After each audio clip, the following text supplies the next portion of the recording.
Nilikuwa na mwanaume kutoka Canada. This man do everything for me. Hakuna siku nilikuja online hata nikimtukana. Hata tulinyonga, tukarekodiana hizo manude. Hakuna siku niliexpose because the man was taking care of me. Hata nikimwambia babe, leo gari imeharibika 15,000. Babe, leo nataka kuenda out 5,000.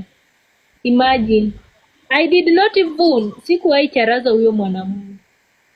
Because you respect somebody because ana provide. Sasa swali langu liko kwako Cindy. Kwa mfano King Master akarudi leo akasema, Cindy, nimejua kosa langu, naomba unisamee, tulee familia. Je, upo tayari kumsamee na kulea familia? I'm not ready.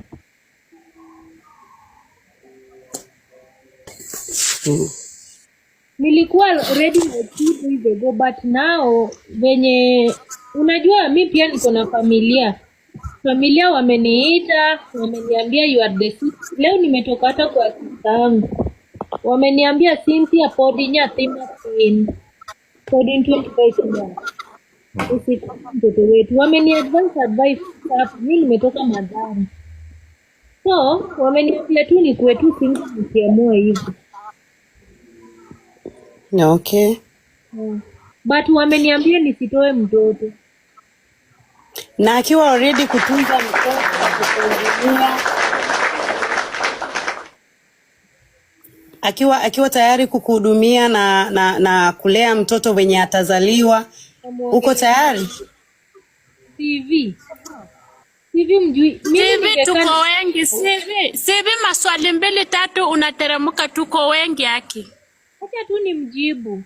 Usimpe pressure. King Master mwenye niko nayo hata hawezi fikiria kulea mtu kama hujamkazia. Unaona?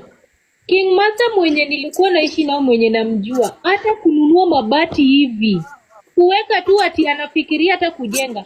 Yeye anafikirianga tu matako. Leo watu wana dance wapi kwa live niende nione matako. Mwanaume kama hiyo unaweza ishi naye? Mwenye haoni future. Huo ni Asante.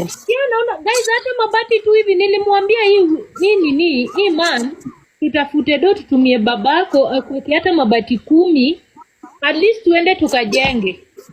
Tulishaanza kujipanga. Yeye hata nikichapa mboka kwa live na account yake, tuseme nimepata hata $50 ama $100, anaenda kugift wanawake wengine. Mtu kama huyo